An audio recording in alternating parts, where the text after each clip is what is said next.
Kilala ko po si Dolores D. Abela. Refer po siya ng office since ako po yung distributor sa Bulacan. Nagkasakit ako nung 35 years old ako.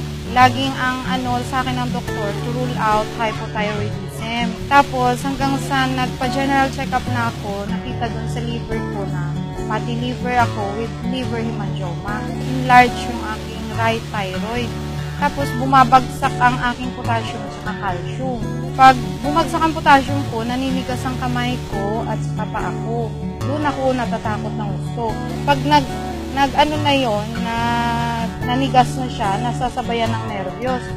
Umaakit hanggang sa dibdib ko dahil nagpapalpitate. Nararamdaman ko noon para na ako nauupos na kandila. Iniiyakan ko na yung mga anak ko noon dahil hindi ako na mawawala ako. Iniiyakan ko, maliliit pa sila. Nung una ko siyang puntahan, nung makita ko siya maputla na naninilaw talaga. Tapos makikita mo sa kanyang hinang-hinasi.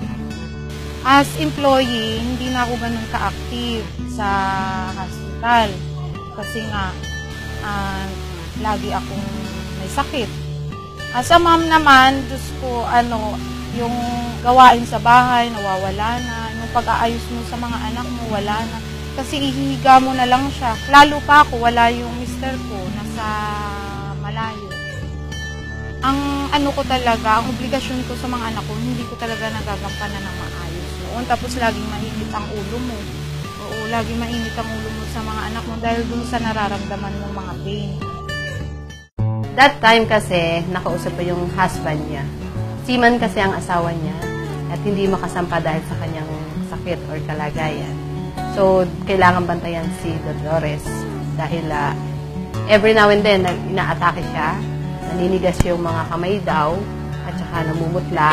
Meron pang chance na mag-collapse. Tapos hindi raw nakakapagtrabaho. So, may dalawa silang anak, hindi niya pwedeng iwanan. Ang tulog ko noon, sabi ko, kung pwede lang akong bumili ng tulog. Eh, hindi naman mabibili ang tulog. Kaya, 2 months akong diretsyo na walang tulog. Puro ako balisa. May mainit akong nararamdaman sa gabi. Tapos bigla naman akong giginawin, bigla akong nagigising ng nanginginig. Nanginginig yung bibig ko, nanginginig ang buong katawan ko. Tapos ang gagawin, i-hot compress ako lahat. May bote dito, may bote sa kamay. Every night halos. Tapos parang gusto ko na bang magpakamatay na yung feeling ng ganun. Kasi nga, alain mo straight na hindi ka nakakatulog. Noon, irritable siya. Pati nga sa akin, medyo masungit. That time, hindi siya ganun kabait or ka-friendly sa mga tao. Hindi siya nakakalakad ng mag-isa na walang kasama dahil yun nga, may chance nga na mag-collapse siya or umatake yung sakit niya. And then, hindi siya nakakatrabaho sa bahay. Hindi niya nagagampanan ang pagiging mommy. At the same time, hindi siya nakakapag-trabaho. Nalaman ko yung King Herbal dun sa pagdala ng pare ng mister ko dito sa amin.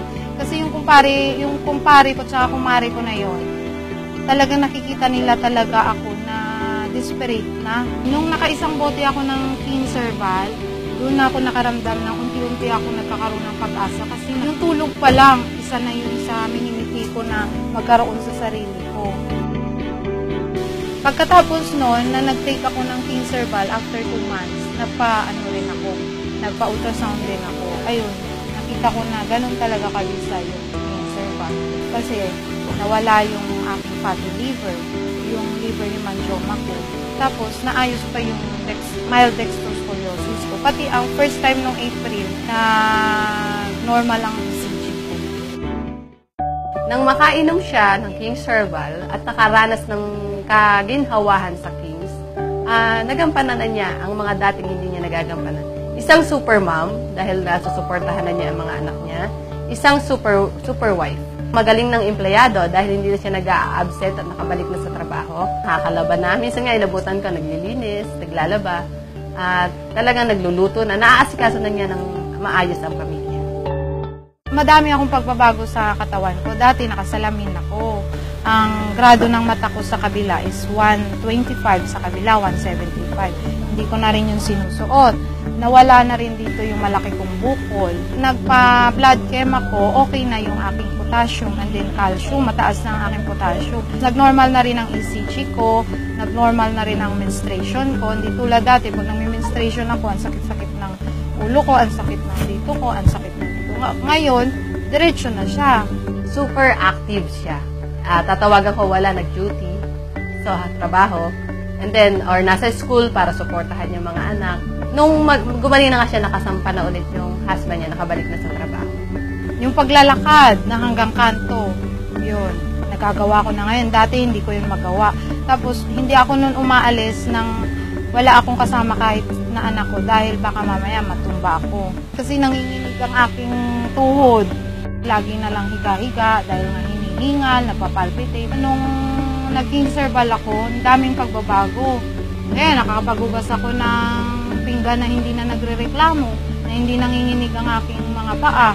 Tapos, ang tuhod, di na rin nanginginig. Hindi na rin sumusumpong yung sakit ng ulo ko kasi nga daw may ipit na ugat sa ulo. Yung tulog, yun talaga yung gusto kong makuha noon, yung tulog na mas magandang tulog. Pero ngayon, nakuha ko na yun. Malaking pasalamat ko talaga na dumating yung Kings na yan at hanggang ngayon bumalik yung lakas ko.